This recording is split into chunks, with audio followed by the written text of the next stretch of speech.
Okay, so tonight's meditation is my favorite meditation class. It's question and answer.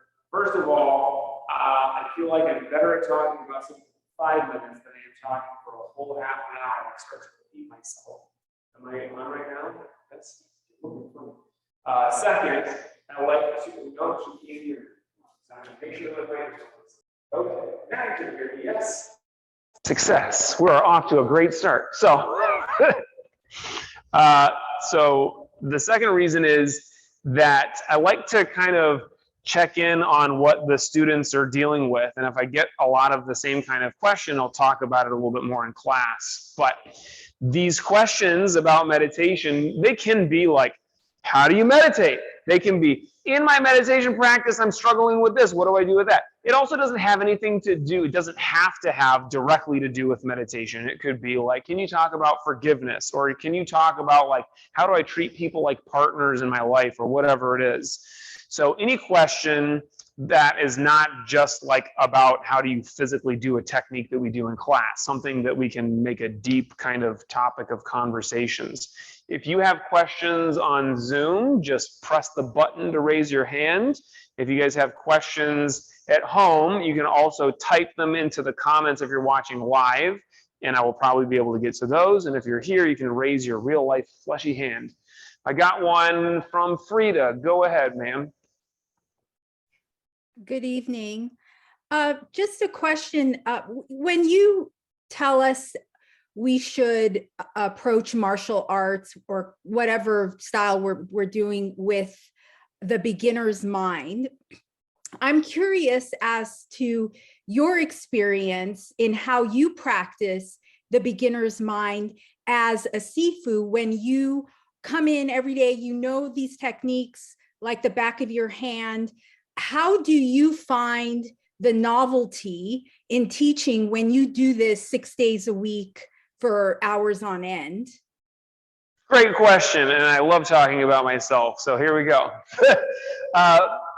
Beginner's mind, for those of you who haven't heard me talk about it a lot, is a fairly simple but incredibly powerful concept. One of the most useful ideas that you'll get, not as a beginner. So as a beginner, you already have beginner's mind, unless you're, you show up with a lot of ego and then usually don't last very long in the dojo.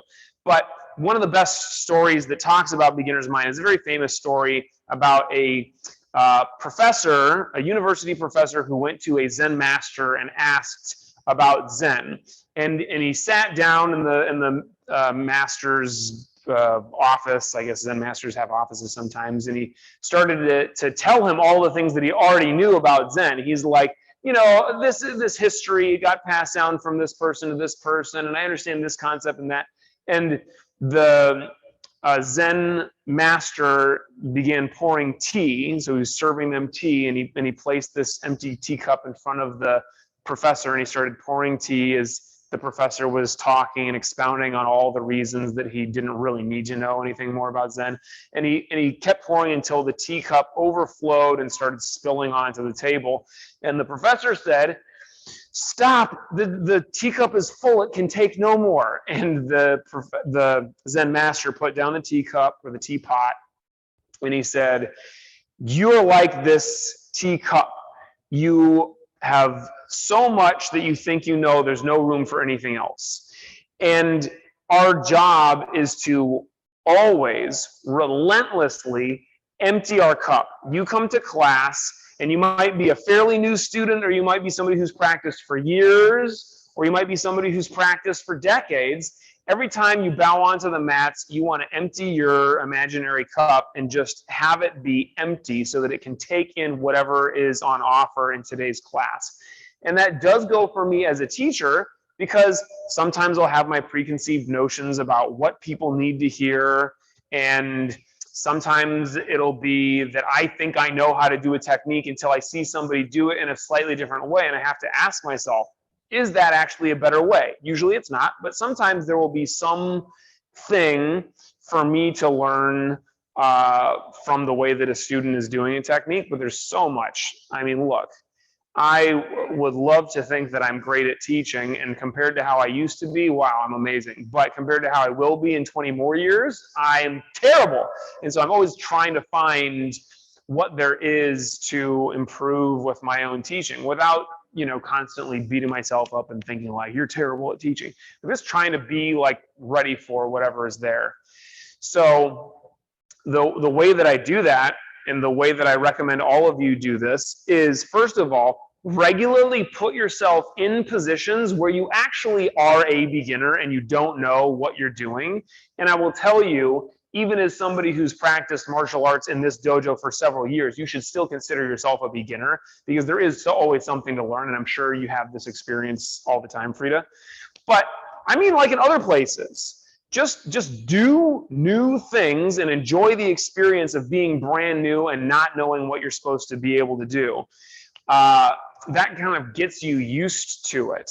When I restarted Brazilian Jiu-Jitsu with my teacher, Roger Machado, up in Pasadena, I had a blue belt, but I was like not a very good blue belt. And there were a lot of people in that school, still a lot of people in that school, who can beat me pretty regularly. It doesn't happen as often here, but when I go there and it's people who, have been grappling for as long as I have, or they've got 50 pounds on me and they're really good, then I've got a lot to learn. So put yourself in opportunities to feel like a beginner and to truly be a beginner. And then just make sure that you're actively emptying your cup, right? As soon as you start to have this thought, like, I know what this person needs to hear right now, I know what this person's about, I try to just let that go, empty my cup, and just be there. It's very similar from the teacher perspective as it is from the student perspective. And to put a final note on this, the reason that this is so powerful and important for us is not just because it makes us better at learning and teaching. It's because it makes us more in the present and just happy in life. Beginner's mind is also a way of putting this sense of awe that like a baby has.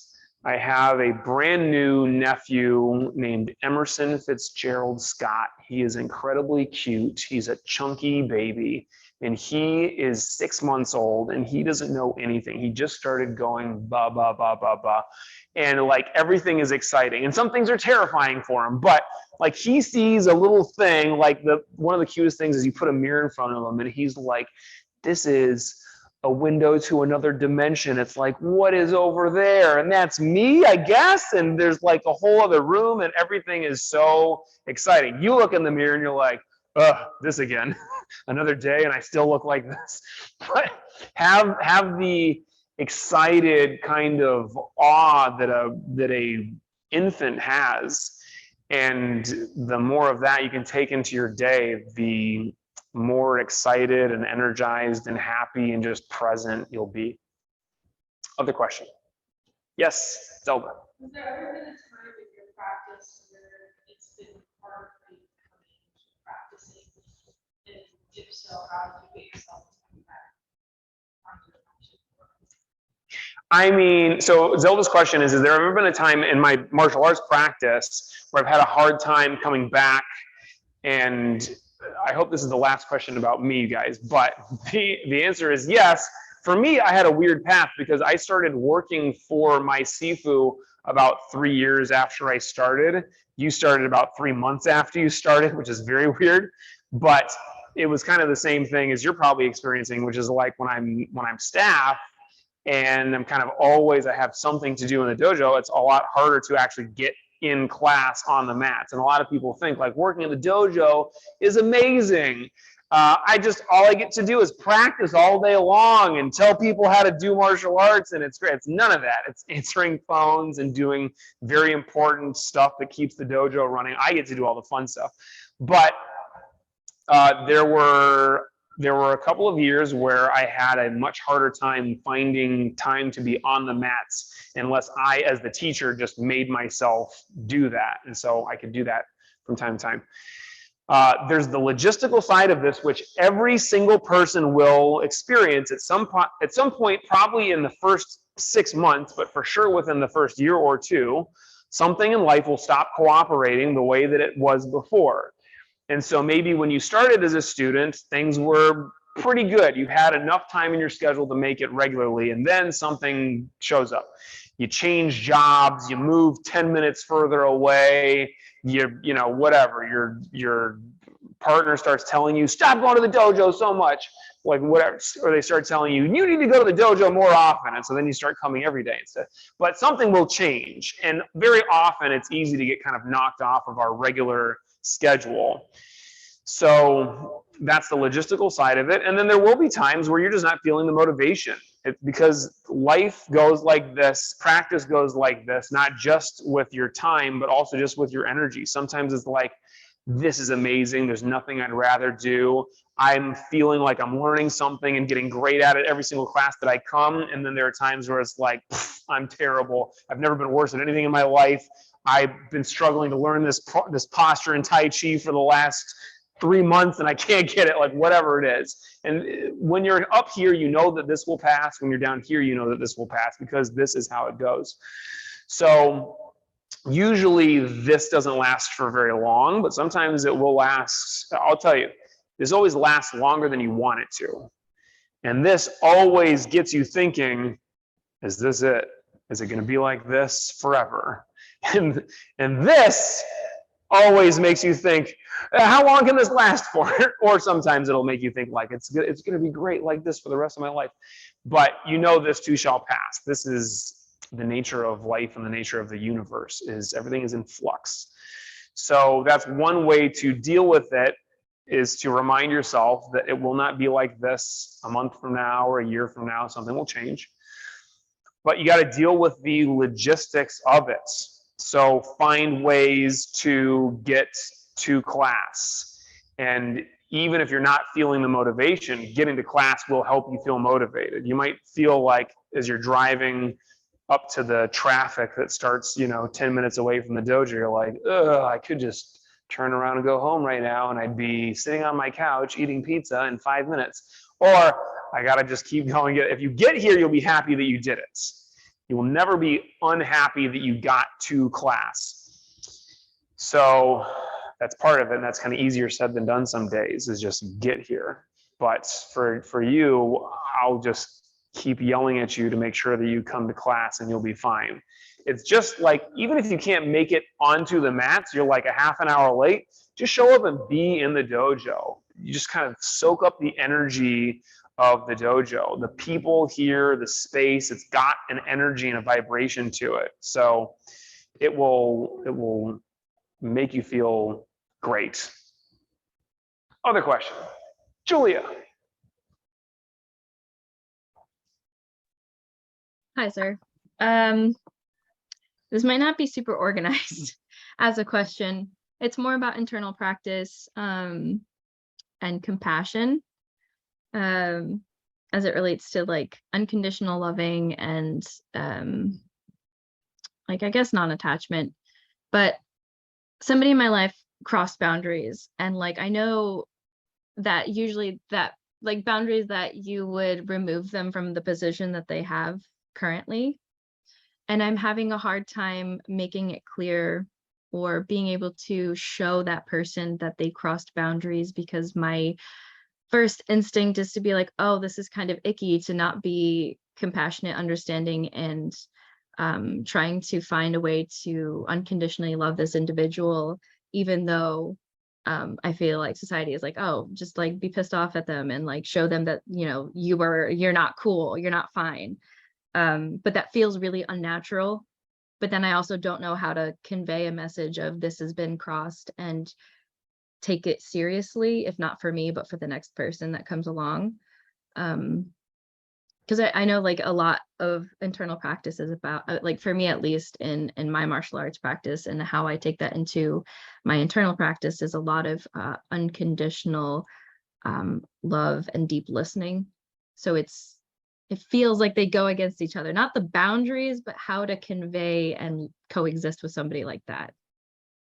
Yeah, I think I totally get your question and the world of it. I don't know if I've got. Sorry about that. It's a little messy. It's not cool. Okay. Not very like concise. I don't know if I've got the answer for you, but I'm going to do my best. And if it works, great. Tell me. If it doesn't work, ignore it and try something else. Okay. But this is something that we're all going to deal with at some point or another. I have also recently had somebody in my life who just like really pissed me off and crossed the line. And I have struggled going back and forth between these two modes of dealing with it, which is one, just like shut that person out completely. It's not even, for me with this person, it's not even like I'm really angry at them. It's like I'm done. I'm just tired of it. You know, it's always feels like so much work. And then the other part of it being like really love that person and show them the most compassion possible that I can muster. And I will say, when somebody, you know, when it feels like somebody has wronged you, that's obviously when it's the hardest to love them. And it is when it's the most important. You'll hear me say this all the time, like the time where you feel like it's the hardest to practice your meditation, for example, is the time when you need it the most. And it would have been better if you had been practicing before that, kind of preparing for this. But I will say it's not always necessarily the case, but it is sometimes the case that when somebody has really crossed the line, sometimes that person is then in the most need of compassion and unconditional love. On some level, it comes down to what you're capable of, like what not, and that makes it sound like, well, obviously I'm going to do my best to be capable of unconditional love. I mean, like in your life, in your situation right now, it may be in your relationship with this person or with what's going on with the rest of your life. What is actually possible for you? Because it's not always possible or advisable or healthy to just show unconditional love for somebody who is kind of infringing in that way. If you take like the kind of the quintessential, stereotypical, like super high evolved spiritual person, the general way that you would imagine them dealing with somebody being, you know, terrible to them is to just let it, you know, run right off them like water off a duck's back. It's just like doesn't even faze you at all. And there certainly is time and place for that. Situations where that is it, where it's like this person is. I was telling this story. I heard somebody in an interview explaining this story about a monk who was. It was I think a Tibetan monk who was being held in a Chinese prison, and they'd pull him out every day, and they would just beat this monk like to hell. And he was just getting destroyed. And every time before and after and during the beatings, he would just like bow and smile to them and treat them like they were the nicest person. And it's like hard to hear a story like that and think that there must be something wrong with that monk. Like he's not all there if he's doing that. But I do think that it's possible to treat the people who are just incredibly mean to us in that way. Do I think that that is always the best solution? No. And sometimes, in fact, the most compassionate way that you can treat somebody who is crossing your boundaries or who is, you know, treating you or somebody else in a way that shall not stand is you make it abundantly clear. And sometimes it does mean you're shutting that person out. And it's like, these are the consequences for what you've done. And this, when you're explaining it to them, you can explain it in that way. It's like there was an understanding, whether we were explicit or not, this is the understanding. And you very clearly broke that down. And so the response that I'm giving you right now is, I'm done with you. You do not contact me again, or whatever version of the kind of reestablishing a boundary could be. The simplest thing, not always the easiest, but the simplest is just like, there's a wall here and I don't see you and I don't talk to you anymore. And sometimes that is necessary.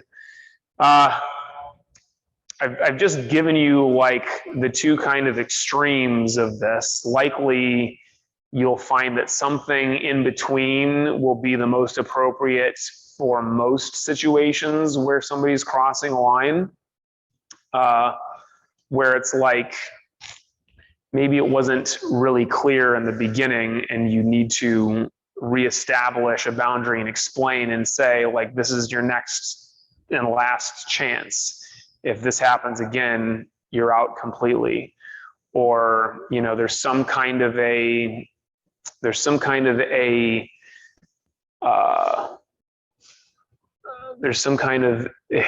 word that makes sense right now, which is when they do something, there's a consequence. Yes, there's some kind of a consequence. And we make it very clear that this is why it's happening. And I'll say, bring it back to me teaching. I had to do this in kids class today. I've got kids in class who are 5 years old. And some of you are like, how do you still have anything left after teaching 5-year-olds to do anything else for the rest of the day? And some of you have experienced what this is like. But a 5-year-old's gonna 5-year-old. The 5-year-old doesn't know what he's supposed to do. He's spinning around and making noises when everybody else is like doing this. And he doesn't know that he's supposed to be doing this. He thinks that it's totally okay to just be spinning around and acting like a complete boob, because that's what he's been doing for the entire day leading up to class, and nobody else has said anything about it. And so sometimes I will tell a kid, if you keep making noise in the middle of class, you're going to sit out. And then they make noise and I sit them out. And then I come back over a few minutes later and I say, are you ready to focus? And they go like, and I say, okay, you're back in. If you make noise again, you're out of class for good. They make noise again, they're out of class. And then I explain to them at the end of class, you understand why I kicked you out of class? And they're like, because I wasn't doing my best. And I'm like, yes, specifically, you were making lots of noise when you knew that you were supposed to be quiet. Are you supposed to be making noise during that? No. And so, okay, next time when you come in, make sure. And then the next time they come in, I say, what are you going to do today? You're going to make noise? No, sir. And then sometimes they do, and I kick them out again. But usually they got it the first time, or at least it holds for another couple of weeks or months, and then they start to act up again. And I'm like, you remember what happens? So then I have to sit them out again. That's very easy and kind of funny to understand when we're talking about a 5-year-old. But look, we're all 5 years old in some way. We are all kind of out to lunch and clueless when it comes to certain things and certain people. So there will be situations where we just need to be blatantly clear with somebody what our expectations are. And there will be some times where it was obvious to everybody involved that the line they crossed was not okay.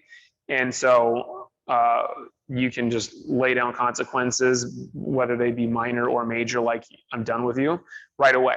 But there will be times where maybe you talk to them about it and you can really tell it's clear that they were not clear. The boundaries or your expectations were not clear. And so we always want to make sure that we're kind of setting ourselves and the people in our lives up for success by making sure that our expectations from both sides are clear.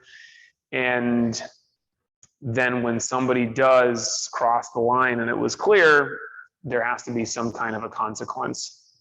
So I think back to this idea of being super compassionate and showing that unconditional love.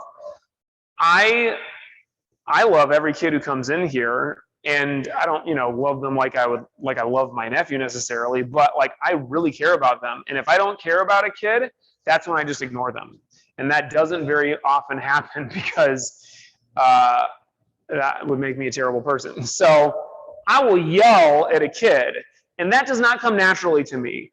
I am much better at just being nice and smiling at somebody and like pretending everything's okay. But as a martial artist and a teacher, especially, part of what I have had to be able to do is to put the hammer down and lay down the law and be very explicit. And sometimes I pretend to be super pissed off. And sometimes I am super pissed off. And that is sometimes the most compassionate and, you know, loving thing that we can do, is to be very angry with this person and make it so abundantly clear that what they did was not okay and it will not stand. And I found that for myself, to be able to be that kind of angry and show them that really takes a lot from me, and is only possible if I really care. For some of you, it might not be that hard to be pissed off, so it might be easy for you. But recognize that sometimes the best thing that we can do, the most compassionate thing that we can do for somebody, is to show them that, to, you know, lay down the law. And sometimes the most compassionate thing we can do for somebody is to cut them out. And it might be very obviously the compassion and love that we need to show for ourselves to jettison somebody from our lives, but sometimes it is what that other person needs. And you know, there's like a logical way to get at this, but I think if you really do kind of put yourself in the other person's shoes and feel where they're at and feel what they need to experience, sometimes that answer will kind of come to you. Try to get out of the logical space in your brain where you're like, well, they did this, and now the most logical thing is for me to do this.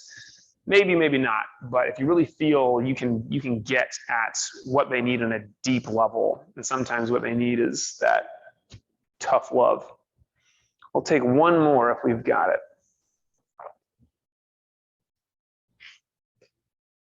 Nobody else, huh? Okay, then I'll just put a bow on this. When we meditate, we'll talk a little bit about this idea of, you mentioned it, Julie, in your question, but like my attachments to, you know, being a certain way, the ability to be the most powerful and most needed version of ourself is not natural for most of us. It's something that we practice, and it's something that we have to let go of our attachments in order to be that highest, best version of ourselves. Whether it means being able to be angry because I let go of my attachment to always being the nice guy and being afraid of confrontation, or if it means that I am opening myself up to just being that loving, compassionate person that, you know, bows to the person as they metaphorically are beating me. I can't recommend literally just letting somebody beat you up, but we have our ways of being that we get really entrenched in, and we feel so attached to these concepts of ourselves that they don't even feel like concepts. They are the way that we are in our mind. You know, I am this way, and it feels so solid and real and permanent. It feels like, you know, the wall of the dojo. It's like, this is the wall. Obviously, it's right there. I can knock on it and feel it. And that's the way that we seem to ourselves. But it's just not true. Now, you can take this too far and just have, you know, let go of all sense of self and individuality, and, you know, let all your boundaries go, and all that is not necessarily the right thing. But recognize when we have a limiting attachment, which is pretty much any attachment, it's limiting. And to be able to be our best, most powerful, highest self almost certainly means we have to let go. We have to let go of that self-view, that thing that we're so sure about. And this is some of the hardest kind of part of our journey, is because that the ego fights against this so stiffly. The ego feels like it's dying. When you start to let go of that version of you that you think of yourself as being so tied to, it feels like you are actually dying. And so we start to fight against that. And this is like when somebody gives you a perfectly nice suggestion about like, why don't you try being this way instead? You're like, because shut up, this is just the way that it is. We start to fight so, tooth and nail against any kind of change because it feels like we're dying. So this is what meditation is on some level, is practice dying.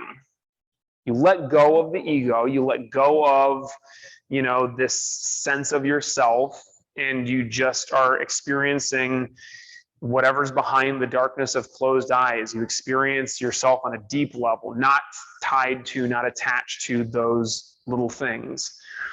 And you experience like literal death. It's like if you can get into a really great meditation and there's nothing there, you have that moment of stillness, then that's really nice because you can take it into life again and be like, well, I don't really have anything to be afraid of, because I know if the worst thing that happens is I die, I already know what that is like. It's like meditation. It's just like I'm sitting there and there's nothing there. It's kind of okay. So when we sit tonight to meditate, recognize there are these little kind of nagging things that will keep getting into your mind, and you'll have these recurring thoughts, and you want to be able to let go of those things. But then there are the big attachments to you, who you are, your sense of the world and the universe and all of that. And whether it is as obvious as like a thought, which oftentimes has like a, it's a word. It's like actually you're talking to yourself in your head. Some of those are quite easy to spot. It might be something more subtle. It's just like your feeling of your sense of yourself as like a human being, as a distinct entity. You feel yourself and you feel the ground and you feel the other people in class, and you just feel yourself as separate. That's another thing that we want to be able to let go of. And then when you're done with your meditation, you want to be able to keep your sense of individuality and your sense of separateness when it's necessary to set boundaries and all that. But practice it. Practice being able to set that down, because then with that emptiness, when you're free of those attachments, you can fill it in with whatever you want. This is just a big version of emptying your cup. You empty your cup, and then here's the space to fill it in with whatever's happening in this moment. Here's the space to fill in whatever way you want to be, whether that is like compassionate, loving, whether that is angry, I've got to put the hammer down, or that is just however you want to be, whatever the situation calls for. Sit comfortably.